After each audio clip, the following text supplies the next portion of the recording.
안녕하세요. 저는 딸아이 하나를 홀로 키우고 있는 30대 후반의 평범한 직장인입니다. 얼마 전까지만 해도 제가 사연글을 쓰게 될 줄은 상상도 못했는데 이렇게 사연을 작성하고 있으니 신기한 기분입니다. 결혼을 하신 분들은 아시겠지만 전혀 다른 환경에서 자란 두 사람이 만나서 결혼하고 나서 아무 탈 없이 지낸다는 것은 무척 힘든 일입니다. 서로의 양보와 배려가 없다면 즐거운 일보다 싸울 일이 더 많다는 것도요. 저는 제 결혼 생활에 그런 진흙탕 싸움이 있을 거라고는 생각을 못 해봤어요. 물론 상대방에게도 진흙을 퍼부어 주었지만요. 오늘은 그런 저의 이혼 이야기를 해볼까 합니다. 저와 남편은 아르바이트를 하며 만난 사이였어요. 대학을 다닐 때 부모님 선물을 사거나 돈이 필요한 일들이 있을 때마다 저는 단기 아르바이트를 하곤 했어요. 남편과는 그 아르바이트를 하며 만났어요. 그 사람은 참 착한 사람이었어요. 함께 일하는데 저를 많이 도와줬거든요. 제가 감기에 걸려 힘들 때는 그 사람이 저 대신 일을 많이 해주기도 했고 눈치를 보며 쉴 수 있도록 도와주기도 했어요. 비록 제 취향의 남자는 아니었지만 점점 그 정성스러운 모습에 마음을 열게 되었습니다. 그 사람이 저에게 잘해준 이유는 제가 연약해 보여서였다고 하더군요. 솔직히 외모만 보면 충분히 연약한 것처럼 착각할 수 있는 외모였죠. 그렇지만 실제로는 그렇게 연약한 사람은 아니었어요. 제 앞가림 정보는 충분히 할 수 있을 만큼 튼튼한 사람이었죠. 그 사람을 만났을 때는 낯을 가려서 그렇게 약해 보인 것뿐이었어요. 어떻게 보면 착각이 겹쳐 일어난 사랑이었죠. 그래도 좋았어요. 서로 잘 맞았고 배려도 충분했고 무엇보다 말이 잘 통했으니까요. 저와 그 사람의 연애는 순조로운 듯 보였지만 딱히 그렇지는 않았어요. 서로 취업 전선에 뛰어들면서 바빠지기 시작하니 소홀해지더군요. 그렇게 저희는 점점 대화를 하지 않게 되고 연락을 하지 않게 되었죠. 그러나 취업에 성공하니 가장 먼저 생각나는 건 그 사람이었어요. 그때야 그런 생각을 했죠.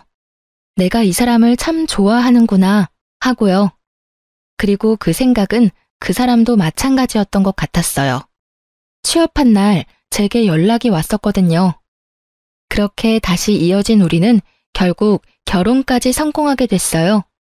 이때까지만 해도 이별의 위기조차 이겨낸 우리라면 아무리 힘든 일이 벌어져도 함께 이겨낼 수 있을 거라 생각했어요. 그 모든 게 착각이었다는 것도 모르고 말이죠. 취업에 성공한 다음 해에 우리는 상견례를 하게 됐어요. 시댁에서 제 얼굴을 보고 싶다고 했고 그렇게 방문했다가 나를 잡자는 이야기까지 나오게 된 거였어요. 시모는 제가 다니는 회사가 대기업이라 그런지 마음에 들었던 모양이었어요. 그러더니 결혼은 언제 할 거냐고 물었죠. 솔직히 저는 이 사람을 좋아한다고 생각했지만 구체적으로 결혼까지 생각하고 있던 건 아니었어요. 그럴 수밖에 없었죠. 취업한 지 얼마 되지도 않았으니 일하는 데 온 신경을 쏟고 있었으니까요. 그런데 시모는 아예 다른 생각을 하고 있더라고요. 조금이라도 어릴 때 결혼해야 애가 건강하지 않겠냐고 하더군요. 솔직히 처음에 듣고는 당황스러운 말이었어요. 하지만 나쁜 의도로 하신 말씀은 아니니 그렇겠네요 하고 단순하게 답하고 말았어요. 그런데 그 뒤로 남편은 결혼 이야기를 계속 꺼내기 시작했습니다. 만약 남편의 그런 모습이 싫고 부담스러웠다면 거절을 했을 거예요. 하지만 그러기엔 그 사람과의 인연이 저에게는 소중했고 저도 이 사람과 헤어지고 싶지 않았으니까요. 어떻게 보면 선택지 위에 놓여 있었던 것 같아요. 이 사람과 함께 있기 위해 결혼을 하느냐, 결혼을 하지 않고 이 사람을 놓아줘야 하느냐. 저는 당연히 결혼을 하기로 원했죠. 결국 남들보다는 조금 이른 결혼을 하게 되었어요. 신혼생활은 즐거웠고 그때는 시모도 저희에게 무척 잘해줬어요. 그런 저에게 먹구름이 드리운 것은 아이를 낳고 난 뒤였어요. 태어난 것은 예쁜 딸이었죠. 그런데 산부인과를 찾아온 시모의 표정이 그리 좋지 않았어요. 옛날에는 딸 낳고는 미역국도 못 얻어먹은 거 알지? 첫째가 아들이 될 거라고 생각했는데 딸이라니. 이렇게 된 거 둘째 빨리 가지도록 노력하거라. 딸은 시집 가면 끝이야. 필요도 없는 거 애지중지 끌어안고 키울 생각 말고 아들 낳을 생각부터 해. 알았지? 저는 그 말을 들으면서도 이상하게 제 딸을 향한 말이 아니라 저를 향한 말같이 들려서 굉장히 기분이 나빠졌어요. 어머님, 첫 손주예요. 그래도 한번 안아주세요. 됐다. 뭐 이쁘다고 안아줘. 집 재산 다 들고 나갈 도둑인데. 언젠가는 너도 내 말 다 알아들을 거다. 어쩌자고 첫째로 딸을 낳아서는 본인도 여자면서 딸을 낳았다면 며느리를 타박하는 시모가 요즘 세상에 있다는 것도 신기할 노릇이었어요. 그래도 옛날 사람이니 그러려니 했습니다. 이해하고자 노력은 했어요. 아들을 원했던 분이니 마음대로 되지 않아 속상하셨겠다고. 그렇게 좋게 생각하고 넘기려 했지만 그 뒤에도 시모는 손녀에 대한 거부감을 숨기지 않았어요. 그리고 그것은 고스란히 저에게 스트레스가 되어 돌아왔어요. 그리고 그 와중에 저는 집으로 날아온 남편의 카드 내역을 보고 깜짝 놀랐어요. 무려 1,000만 원에 가까운 카드론을 받아 쓴 내역이 있었거든요. 저는 너무 놀라 그날 저녁 집에 돌아온 남편에게 따졌어요. 도대체 이게 뭐야? 무슨 카드론을 이렇게 썼어? 800만 원? 도대체 당신이 그만한 돈이 왜 필요한데? 혹시 당신 두 집 살림 차렸니? 제가 카드 내역서 종이를 흔들며 추궁하자 남편 얼굴에 땀이 나며 사색이 되더군요. 그게 돈이 좀 필요했어. 그러니까 뭘 하는데 이렇게 돈이 필요한데. 말해봐. 당신 나한테 속이는 거 있어? 설마 혹시 당신도 코인해? 코인. 주변에서 해보라고 하는데 모아놓은 돈이 없어서 그걸로 시작한 거야. 미안해, 여보. 자기 미쳤어? 빚을 내서 코인을 하면 어떡해. 주식이나 코인은 여윳돈이 있을 때나 하는 거야. 그러다가 완전 쪽박 찬다고. 도대체 무슨 생각으로 이런 짓을 한 거야? 미안해, 여보. 돈 좀 벌면 우리 애들이랑 집에 도움이 될 것 같아서 그런 건데. 의도가 나쁜 건 아니었지만 방법이 나빴습니다. 차라리 자기가 저축한 돈으로 했다면 이렇게까지 화가 나지도 않았을 거예요. 이거 하나뿐이야? 다른 것도 다 가져와봐. 빨리. 제 말에도 어물쩍거리며 보여주기 싫어하던 남편을 보니 감이 딱 왔습니다. 다른 데서도 빌렸구나 하고 말이죠. 저는 분노를 감추지 못하고 꽥 소리를 질렀죠. 폰 당장 열어. 결국 핸드폰을 열어 카드회사 앱에 일일이 다 들어갔어요. 그리고 확인해보니 이미 두 군데서 돈을 또 빌렸더라고요. 두 군데는 주거래 카드라서 우편물이 집으로 오지 않게 되어 있었고, 이번에 우편물을 우연히 발견하게 된 건 우편물을 집으로 보내도록 잘못 체크해서 온 거였어요. 우연이 아니었으면 발견하지도 못했을 일에 저는 흥분해서 말했어요. 지금 내가 보는 게 맞아? 어떻게 세 군데서 돈을 3,000만 원 가까이 빌릴 수가 있어. 그것도 코인을 하려고. 아무리 돈을 많이 벌어도 갚아야 될 돈이야. 당신 도대체 어쩌려고 이런 짓을 한 거야? 저는 부들부들 떨리는 몸으로 남편을 쳐다보며 화냈어요. 노발대발이라는 말 그대로 온몸으로 화를 냈죠. 여보, 미안해. 한 번만 용서해줘. 앞으로는 절대로 이런 짓 안 할게, 응? 당신이 원하면 각서까지 쓸 테니까 제발 한 번만 봐줘. 아, 당신 이거 어떻게 다 갚을 생각이었어? 각서 쓴다고 무슨 일이 해결되는데? 이미 빌린 돈이 각서 쓴다고 돌아와? 그럼 어떻게 해야 할까? 난감한 듯 저를 보며 묻는 남편을 보니 화가 머리 끝까지 났어요. 그걸 왜 저한테 묻나요? 자기가 알아서 해야 하는데. 월급 명세서 앞으로 무조건 나한테 줘. 그리고 월급 통장도. 여보, 그치만 나도 돈을 써야 할 때도 있고. 쓸 때는 나한테 이야기하면 되잖아. 내가 돈 안 준대? 당신 카드빚하고 필요한 몇 가지 돈 나가는 거 확인하고 나머지는 생활비랑 용돈으로 나눠서 당신한테 줄 거야. 그거 가지고도 모자라면 나한테 이야기해. 그럼 확인해보고 줄 테니까. 남편은 제 말에 뭔가 대꾸하고 싶은 모양이었지만 결국 아무 말 없이 통장을 줬습니다. 제가 남편 카드나 통장을 관리한 이후부터 남편은 더 이상 카드론이나 대출은 받지 않았습니다. 코인을 하는 것 같지도 않아 보였고요. 그러나 그 뒤로도 통장에는 30만 원 정도가 현금으로 빠졌습니다. 솔직히 그럴 때마다 의심이 갔어요. 또 코인을 하나 싶어서요. 혹시 당신 아직도 코인해? 아님 주식? 절대 아니야. 내가 당신한테 그런 거 안 하겠다고 맹세했잖아. 그런데 왜 또 돈이 비어? 이상하잖아. 지금 당신 통장 맡은 게 3달째인데 여전히 매달 돈이 비어. 그걸로 대체 뭘 하는 건데? 사실 요새 몸이 좀 피곤해서 스포츠 마사지도 받고 친구들 만나면 더치페이도 하고 돌잔치나 결혼식에도 현금 필요하잖아. 아니야. 당신 지금 좀 이상하긴 해.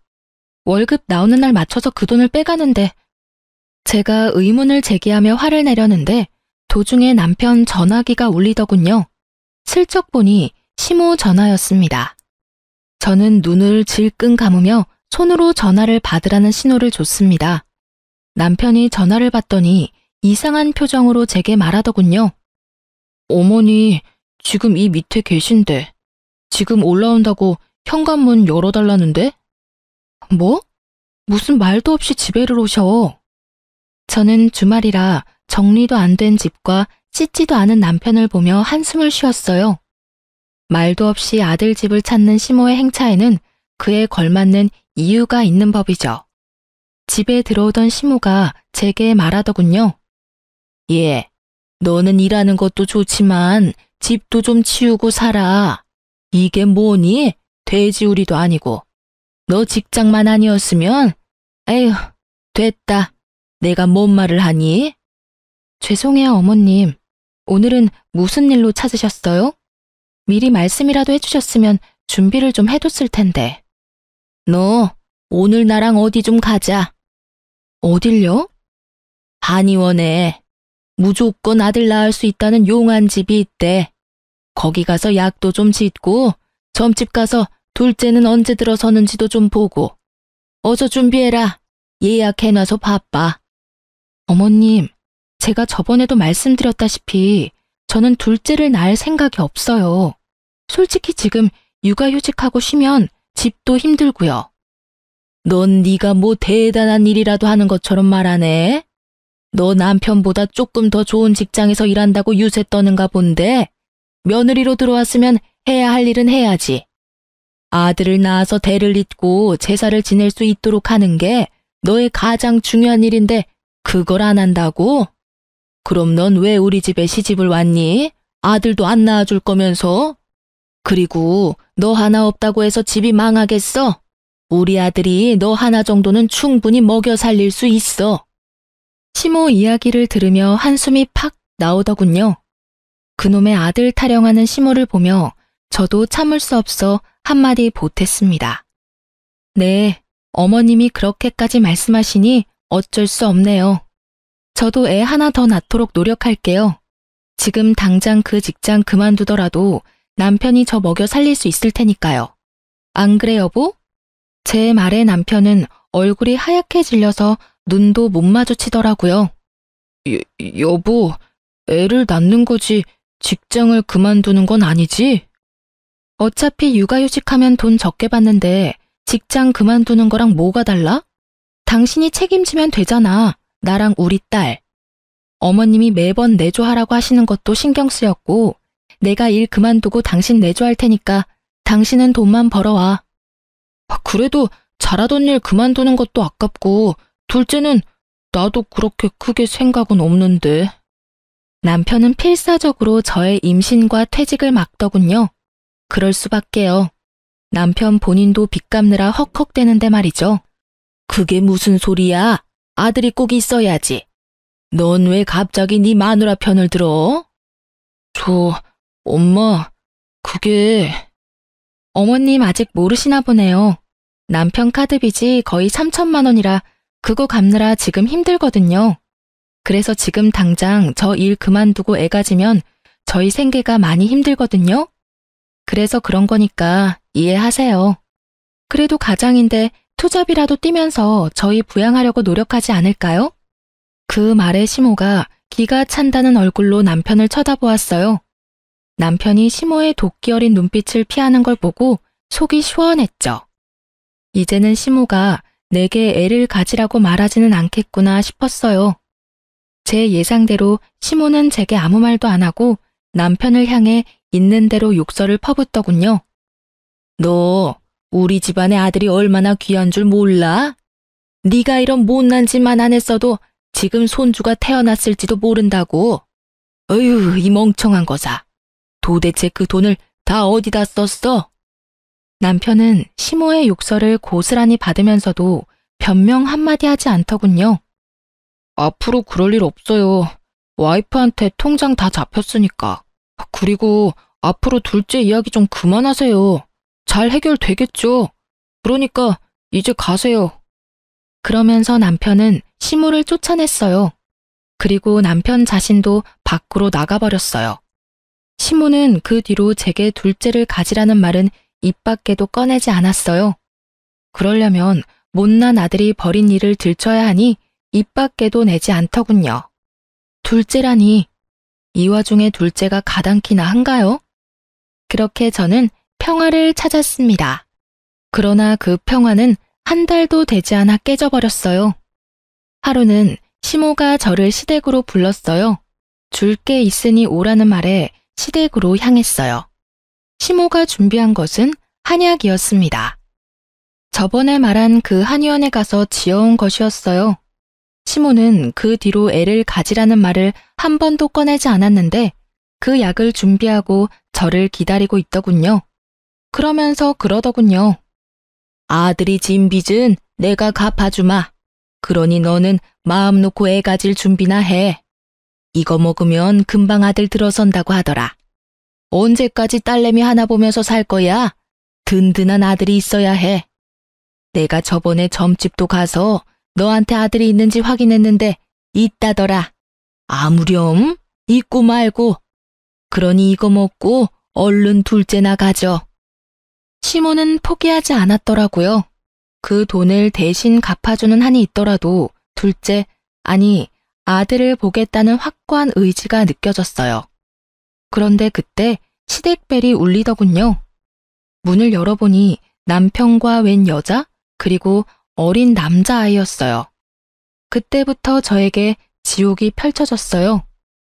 그 여자가 저를 밀고 안으로 들어오더니 앉아서 엉엉 우는 게 아니겠어요? 웬 미친 여자인가 싶었는데 남편도 그 여자 뒤를 따라가더니 시모 앞에 가지런히 앉는 겁니다. 여보, 당신 뭐해? 이 여자는 누구야? 그게... 누구긴 이 남자 아들 낳아준 여자지. 그 말에 저도 놀랐지만 시모 눈이 더 동그래지는 걸 봤어요. 아들이라면 눈 돌아가는 시모 앞에서 그 여자는 더 크게 화를 내며 제게 말하더군요. 당신이 어떻게 이럴 수가 있어? 사람을 얼마나 닥달을 했으면 돈 한 푼을 편하게 못 써? 그것 때문에 어린 아들이랑 내가 얼마나 고생을 했는지 알기나 해? 이 여자가 정신이 나갔나? 여기가 어딘지 알고 와서 지금 이 난리야. 저는 이 상황이 금방 이해가 가지 않았어요. 이 여자가 자기 입으로 지금 우리 남편 상간녀라고 말하는 것이 제가 듣고 있는 게 맞나 싶었어요. 어떤 상간녀가 시댁에 쳐들어와서 이 난리를 쳐요? 그런데 이 여자는 아주 뻔뻔하더군요. 시모 앞에서 제게 삿대질을 해가며 난리를 쳤습니다. 그럼 내가 난리치게 안 생겼어? 당신이 뭔데 이 남자 월급 통장을 쥐고 있어? 당신이 돈 못 쓰게 하는 바람에 이 사람한테 의지할 수밖에 없는 나랑 우리 불쌍한 아들은 이대로 길거리에 나앉게 생겼다고. 지금 너 상간녀라고 자랑하러 왔어? 아님 얼마나 불쌍한지 자랑하러 왔니? 그것도 아니면 이 남자 통장을 못 갚게 돼서 열받아서 화내러 왔어? 당신, 당장 이거 설명해. 무슨 일이 벌어진 건지 당장 설명하라고. 왜 내가 여기서 이딴 말 듣고 있어야 하는데? 저는 이 정신없는 와중에 남편을 불렀습니다. 짐작은 가는데 제대로 된 설명이 필요했어요. 그리고 추궁할 상대도 필요했죠. 여보, 미안해. 내가 정말 할 말이 없어.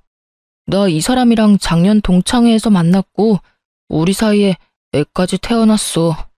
그래서 급하게 돈을 빌려 쓴 거고. 애가 생기니까 돈이 많이 들더라고. 그래서 두 집 살림을 차렸다. 그거야? 당신 미쳤어? 나랑 우리 딸을 놔두고 불륜? 아니, 그것도 화가 나서 팔짝 뛸 일인데 이 여자는 여기에 왜 데리고 왔는데 밖에서 해결을 봤어야지. 그게 나 당신이랑 이혼하고 싶어. 이 여자랑 살 거야. 그래서 여기 온 거고. 이혼? 네가 왜 이혼을 입에 담아? 이혼 이야기는 내가 꺼내야 되는 거 아니야? 그리고 이혼 내가 안 해주면 어쩔 건데? 어머니한테 부탁할 거야. 어머니, 좀 도와줘요. 어머니 손자 원했잖아. 여기 이 여자 아들이 내 아들이에요. 그러니까 이혼하는 거 좀 도와주세요.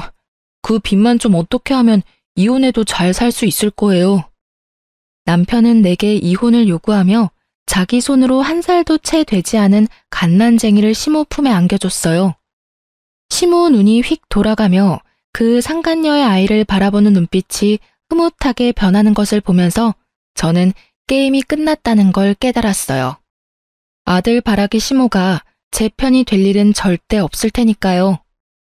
내가 그 돈 갚아줄 테니까 너희 이혼해라. 싸우고 할 거 뭐 있어?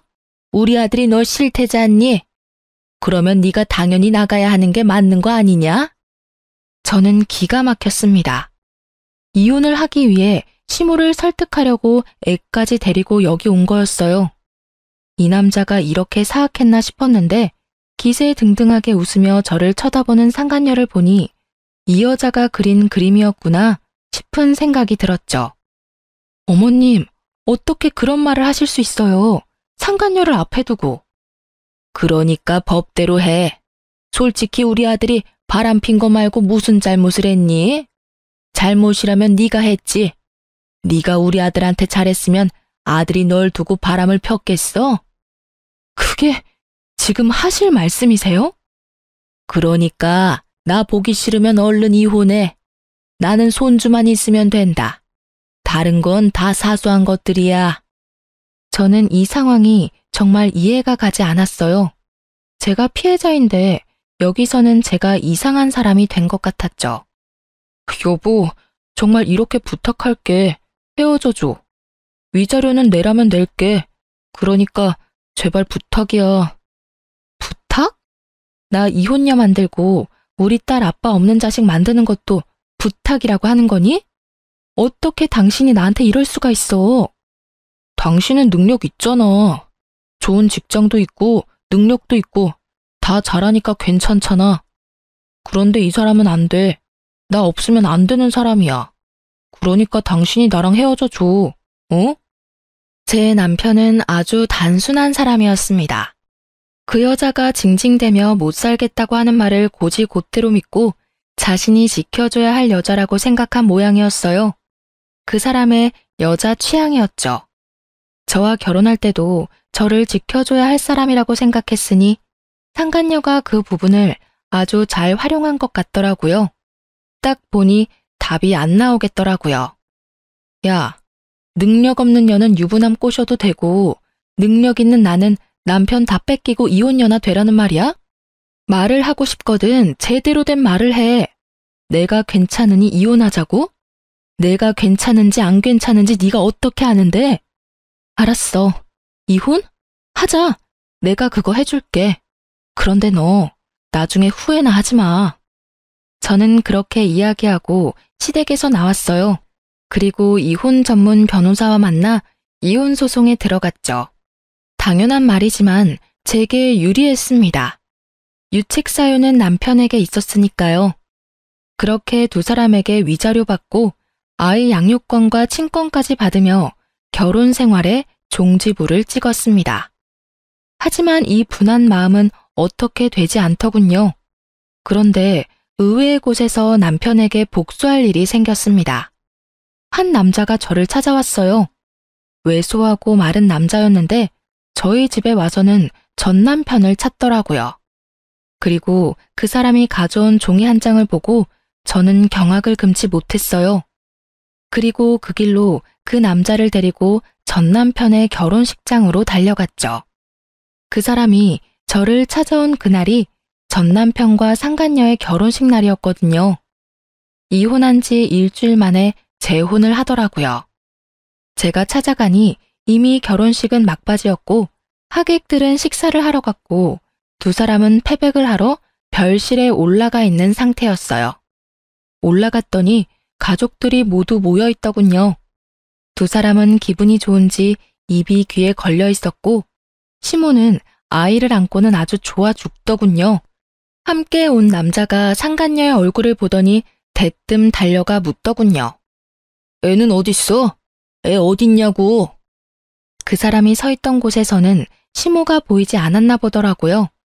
상간녀는 당황한 건지 말도 못하고 벌벌 떨기만 했죠. 그때 전 남편이 떡하니 그 남자 앞을 가로막더군요. 그러면서 저한테 화를 냈어요.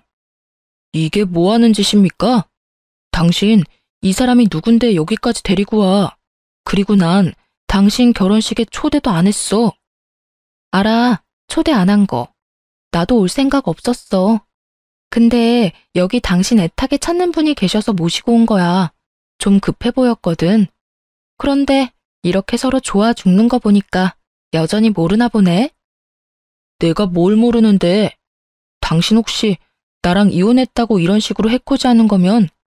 저는 전 남편 말을 뚝 잘라먹고 이야기했어요. 뻐꾸기 새끼 잘 키우고 있는 거면 됐어. 자기 자식도 아닌데 당신도 참 대단하다. 돈 빌려다 돈도 갖다 바치고 마음도 주고 당신도 참 대단한 순정파네? 그치? 얼굴 어디 하나 비슷한 곳도 없는데 정이 가긴 하나 보네. 제 말에 남편놈 얼굴이 일그러지더군요. 그런 남편놈 얼굴에 그 남자가 제게 보여줬던 서류를 펼쳐 보여줬죠. 저 남자랑 네 아이 친자 검사 결과래. 근데 일치라고 뜨네? 그럼 저의 아버지가 누굴까? 제 말에 남편놈이 말을 잊었는지 종이만 뚫어져라 쳐다보고 있더군요. 이게 저 사람이랑 우리의 친자 검사 결과라는 걸 어떻게 믿어? 내가 당신을 못 믿는데. 그럼 당신 와이프한테 물어봐. 저 애가 누구 애인지. 그러나 전 남편 곁에 있던 상간녀도 그다지 좋은 상황은 아니었어요. 그 남자가 상간녀를 향해 비난을 퍼붓고 있었거든요. 야, 너 내 아이 데리고 지금 딴 놈이랑 결혼하는 거야? 네가 뭔데 여기서 그런 말 하는 건데. 나 너랑 결혼한 적도 없고 사귄 것뿐인데. 여기 와서 남의 결혼식 망치기나 하고. 결혼하려고 동거하면서 준비 중이었지. 그것도 내 애 임신한 채로. 너 애 임신한 동안 나한테 매달 100만 원씩 뜯어갔냐 안 뜯어갔냐? 임신했을 때는 애 빌미로 돈 갖다 달라 난리를 치더니 애 태어나니까 살던 월세방 보증금 받아서 도망을 가? 그러고는 고작 유부남 꼬셔서 가정 파탄 내고 결혼? 그래, 네가 무슨 정신 나간 짓을 하든 상관없는데 애랑 돈은 돌려줘야지. 우리 어머니가 그 애를 얼마나 기다렸는지 알기나 해? 네가 뭐 착각하나 본데 내 아이 당신 자식 아니야. 내가 그런 것도 안 알아보고 여기까지 왔는 줄 알아? 잔말 말고 애 내놔. 그리고 그 애한테 쓰겠다면서 나한테서 뜯어간 돈 2천만 원이랑 월세 보증금도 다 돌려내. 너 돈 안 돌려주면 경찰에 사기죄로 신고해버릴 거니까. 상간녀와 상간녀의 남친은 아주 박터지게 싸우더군요. 두 사람의 싸움에 근처 친척들 시선이 몰린 건 당연한 거였고요. 시모는 얼굴이 완전 흑색이 돼서는 이 상황이 뭔지 파악하려고 애쓰는 것처럼 보였어요. 어머님, 기분이 많이 안 좋으시겠네요.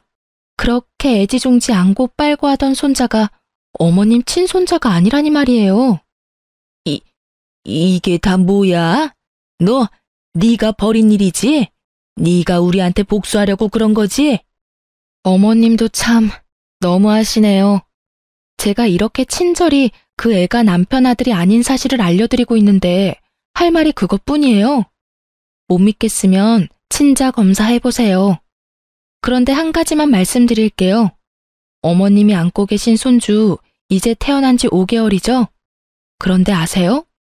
그 사람이 동창회에서 저 여자랑 실수했다는 날이 12개월 전이에요. 애가 태어났으면 이제 막 2, 3개월이어야 하는데 걔는 벌써 5개월. 아무리 한두 달 빨리 태어났어도 개월수가 안 맞잖아요. 그렇죠? 제가 그렇게 말하자 옆에서 듣고 있던 남편놈 얼굴이 맛이 가더군요. 임신을 하면 10달을 애를 품어야 하는데 본인이 계산해봐도 애가 저 개월수가 되면 안 된다는 걸 알았나 봐요. 뭐 처음부터 모른 건 자기 잘못이죠. 미리 계산해봤다면 저 여자 수작을 알았을 텐데 그런 것도 모르고 놀아나는 꼴이란. 한심하기 그지없는 눈으로 남편을 바라봐줬어요. 그리고 마지막으로 한 방 더 먹여줬어요. 그래도 애는 아직 정식으로 당신 애는 아니지? 당신 애로 되어 있으면 양육권, 친권 이런 건 어떻게 되는 걸까 싶네. 솔직히 나는 그쪽이 더 걱정돼서. 우리 딸 양육비도 당신이 줘야 하는데 겹쳐서 우리 애한테 올 것까지 문제 생기면 안 되잖아. 저의 그 말에 그제야 그 사실을 깨달았는지 전 남편이 상간녀에게 다가가 큰 소리로 퍼붓더군요. 야, 너 저 말 다 사실이야? 우리 애가 사실은 내 애가 아니었던 거냐고. 무슨 소리야. 당신 애가 맞아. 저놈이 나랑 헤어지고 열받아서 깽판 치려고 여기 온 거야. 나 한 번만 믿어줘. 응? 그러면 지금 당장 친자 검사해도 상관없지? 그건 당신 설마 진짜로 나 못 믿는 거야? 지금 상황을 좀 보라고. 이 상황에 널 믿는 게 더 어려운 거 아니야? 그리고 저 남자한테서도 돈 받았다며. 나한테서도 돈 받아갔잖아. 두 사람 싸우는 모습 보니 어찌나 통쾌하던죠. 거기다 시모 뒷목 잡고 쓰러지는 꼴 보니 정말 가슴에 꽉 막혔던 돌덩이 하나가 쑥 빠져나가는 느낌이었어요. 알고 보니 두 사람은 이미 저와 전 남편이 이혼한 다음날 혼인신고까지 하고 아이도 자기 아들로 이미 인지신고했더라고요. 뭐가 그리 급한 건지, 그게 아니라면 이것도 저 불려시 같은 상간녀가 시킨 일일지도 모르죠. 좋은 일 많이 해서 좋겠네. 빨대 꽂아서 양육비 쪽쪽 빨아먹으려는 여자한테 홀라당 넘어가서는. 그렇다고 내 딸 양육비 안 내면 양육비 강제 집행 신청해서 당신 회사 사람들이 다 알도록 만들 테니까 잘 처리해줘. 알았지? 전 남편은 제 말이 끝날 때마다 갈 곳 없는 분노를 상간녀에게 쏟아붓기 바빴습니다. 상간녀도 나쁜 짓 했지만 자기가 한 짓은 더 나쁜 짓인 걸 모르고 오로지 남 탓이나 하고 있으니 상간녀는 상간녀대로 두 남자의 추궁에 겨우 버티는 중이었죠. 다들 그만해. 도대체 이게 다 무슨 일이야? 이게 참말이야? 이 애가 내 손주가 아닌 게 진실이야? 어머님, 우리 애는 그 사람 애예요. 제가 낳은 아들인데 제가 모르겠어요. 거짓말 좀 그만해. 애랑 내가 친자일치라고 나오는데 왜 자꾸 거짓말을 해? 네 속셈 내가 모를 줄 알아? 너 애 하나로 이쪽 저쪽 돈 뜯어내려고 그런 거잖아. 남자가 종이를 흔들며 답답하다는 듯 말하고 시모는 그 종이 보더니 며느리인 상간녀에게 말하더군요. 지금 당장 검사하러 가자. 검사하고 애가 내 핏줄이 아니면 그때는 너 죽고 나 죽는 거야. 알겠니? 어머님, 꼭 그렇게까지 하셔야겠어요. 그거 하시는 순간 저희 모자랑 연 끊는 거예요. 너 지금 나 협박하니? 너 지금 여기 친척들 다 와 있는 곳에서 이런 일 벌어진 걸 어떻게 수습할 건데? 그리고 난 죽었다 깨도 내 핏줄 아니면 키워줄 생각 없어. 이 애가 내 핏줄이 아니라면 차라리 딸 낳은 전 며느리한테 찾아가 둘째 낳아달라고 비는 게 훨씬 낫겠다. 어디서 동네 창피하게 결혼식 날 동거하던 남자가 찾아와? 너 같으면 이해가 가니? 연을 끊던 말던 상관없는데 끊게 되면 책임질 각오는 돼 있지. 네가 나한테 받아간 돈이 5천이다. 그거 다 개워내고 멀쩡한 우리 아들 부부 사이 파토 낸 것도 책임져. 그건 상간녀만의 문제가 아니었지만 시모는 아주 상간녀를 잡아먹을 듯 노려보며 난리였어요. 서슬퍼런 시모 모습에 상간녀는 부들부들 떨더라고요. 무서운 건지 분한 건지는 모르겠지만요. 그리고 주변 친척들이 수군거리는 소리가 다 들렸어요. 아이고, 이를 어째? 손자 생겼다며 좋아 죽던 사람인데 애가 친손자가 아니면. 어쩐지 번갯불에 콩 볶아 먹듯 후다닥 처리한다 싶었어. 저 여자가 상간녀였던 거지? 세상에, 조강지처 내치면 천벌 받는다더니 옛말 틀린 게 하나도 없어. 친척들 이야기 들으며 저는 그 사람들을 다 놔두고 유유히 결혼식장에서 나왔어요. 정말 너무 유쾌한 하루였어요. 그날 아침에만 해도 최악의 하루라고 생각하고 있었는데 말이죠. 상간녀 전남친의 등장으로 일이 이렇게 될 줄이야. 전남편 친구 와이프로부터 전해들은 말에 의하면 그 상간녀가 결국 친자 검사를 했는데 확실히 전남편 애가 아닌 걸로 나왔다고 해요. 그것 때문에 한바탕 총극도 펼쳐졌다고 하더군요. 여태껏 가져간 돈 달라는 전남편 말에 상간녀가 함께 살면서 갚겠다는 어이없는 말을 했다고 하더라고요. 전남편이 어이없어서 재혼 없던 일로 하자고 인연 끊자고 했다가 상간녀가 울고불고 매달리며 버리지만은 말라고 했다더군요. 게다가 상간녀는 전남편 회사 찾아와서 용서해 달라면서 그 앞에서 소리 지르고 난동을 피웠대요. 조용히 사라져도 모자랄 판에 회사에까지 와서 직원들 다 알도록 소란 피우는 바람에 전남편은 혼이 쏙 빠졌다고 하더군요. 여리여리한 여자를 지켜주고 싶었던 전남편은 결국 여리함을 가장한 꽃뱀에게 홀라당 다 뜯어먹히고 마음까지 뜯겨서 좌절했다고 하니 이래서 사람은 죄짓고는 못 살아요. 그렇게 두 사람이 결혼식 치르자마자 이혼한 이야기를 들었죠. 그 뒤로는 어떻게 된 건지 듣지 못했어요. 그렇게 저와 이 사람들의 악연은 모두 정리했어요. 남은 것이라고는 아이가 성인이 될 때까지 받아야 하는 양육비라고 생각했죠. 그렇지만 저도 이혼 후 쉽게만 지낸 건 아니에요. 아이를 위해서 좀 더 시간이 자유롭고 덜 힘든 곳으로 직장을 옮기게 됐거든요. 고맙게도 추천받아 이직을 했기에 직급은 그대로 유지하며 일할 수 있었어요. 그런데 그 직장에서 악연의 흔적을 만나게 될 줄이야. 바로 전 남편과 딱 마주친 거 있죠? 직장 상사와 부하 관계로요. 솔직히 전 남편이 그 회사를 그만둘 거라고는 생각도 못했기에 당시 마주쳤을 때는 너무 놀랐어요. 그렇게 한 달 정도 불쾌한 상황이 이어지다가 회식 자리가 생겼어요. 그런데 한 여직원이 저한테 묻더군요. 대리님, 애가 아직 어리죠? 혹시 남편분이 많이 도와줘요? 어? 나 혼자 된 지 1년 됐어. 전 남편이랑 이혼했거든. 어머, 죄송해요. 그런 줄도 모르고. 괜찮아. 그럴 수도 있지. 솔직히 전 남편이 상간녀랑 바람나서 혼외자 만들고 이혼한 거라서 차라리 없는 게 낫다 싶어. 그래서 대리님이 이혼하자 한 거군요. 잘했어요. 그딴 인간 뭐 좋다고 끌어안아요? 그냥 내다 버리는 게 답이에요. 아니, 그 사람이 이혼해달라 하더라고.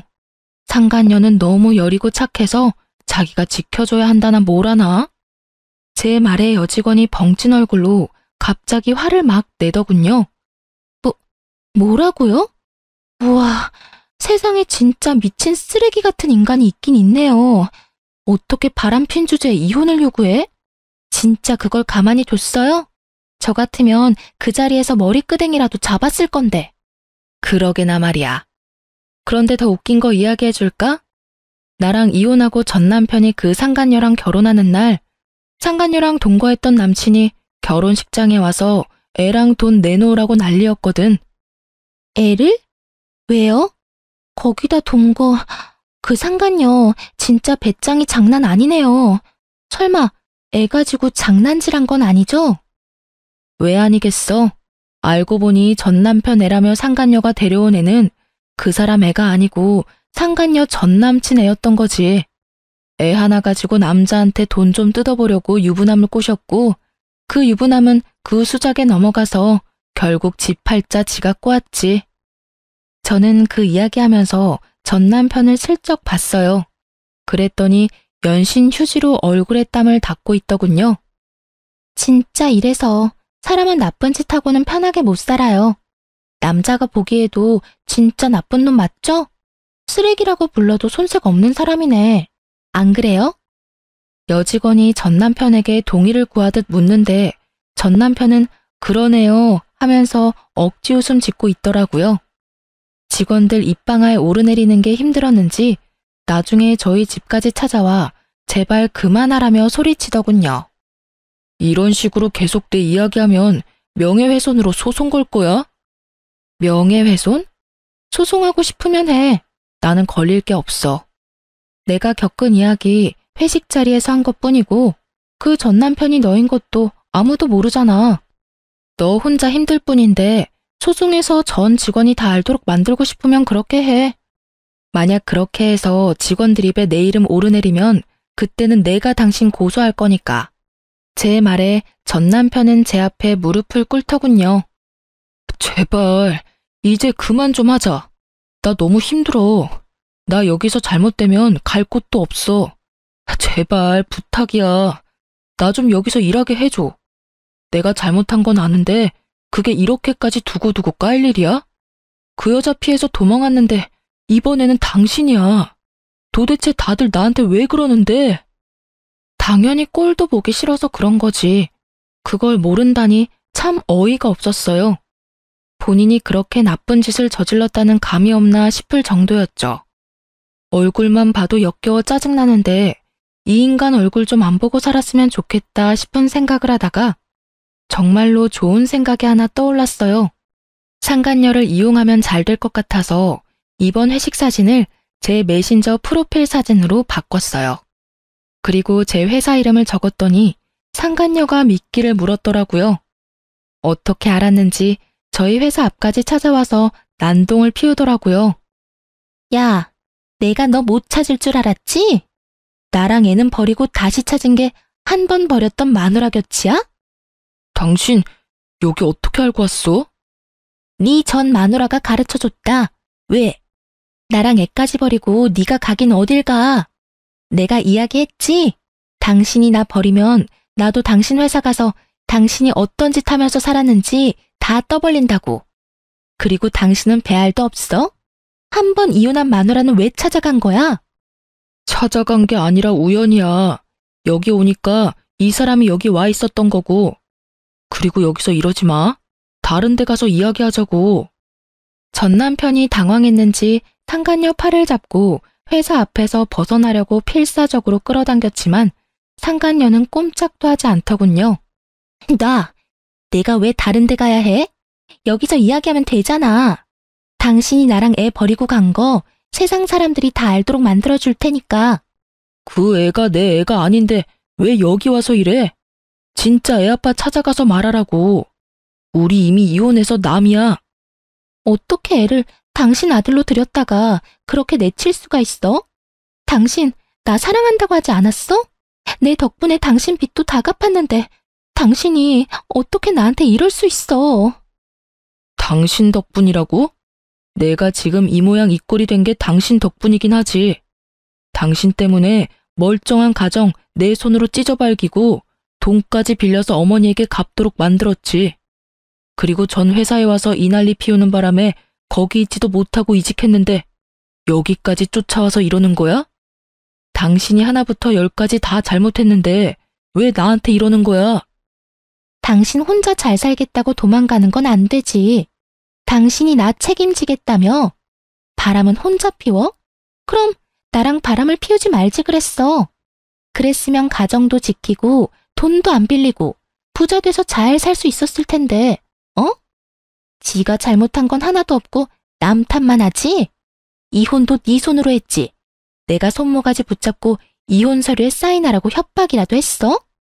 다 자기가 한 주제에 나한테만 책임 전가하겠다는 거잖아. 그러면서 이렇게 또 나 내치고. 상간녀 이야기 들으며 속이 시원한 건 또 처음이었어요. 하긴 무슨 일이 있어도 본인이 흔들리지 않았다면 이런 일은 벌어지지 않았을 테니까요. 그렇게 회사 앞을 한바탕 시끄럽게 만들고는 전 남편은 이직한 지 얼마 안 된 이 직장도 그만뒀어요. 얼굴 다 팔리고 쪽도 다 팔렸으니 더 다닐 엄두가 나지 않았던 모양이었어요. 그렇게 이 일까지 그만둔 전 남편은 결국 택배 상하차 일을 시작한다고 들었어요. 상간녀는 전 남편에게 명예훼손과 스토커로 소송 걸려서 열심히 법적으로 싸우고 있다고 하더군요. 둘이 붙어서 하하호호 즐겁게 사람 인생 하나 조져놓더니 결국엔 서로 나란히 저격하다가 날아간 거 보면 정이라는 게 아직은 살아있는 모양입니다. 저는 이직한 회사에서 이제 그 얼굴 볼 일 없게 돼서 너무 즐겁게 일하고 있어요. 저런 놈이라는 걸 왜 몰랐나 싶었지만 이제라도 손절해서 천만다행이에요. 잘못해서 다시 엮일 뻔한 악연의 고리도 이번 기회에 확실히 끊을 수 있어서 조금 안심했어요. 긴 글 읽어주셔서 감사합니다. 다음에는 좋은 소식으로 사연 쓸 수 있도록 열심히 살게요. 여러분, 오늘도 좋은 하루 되세요.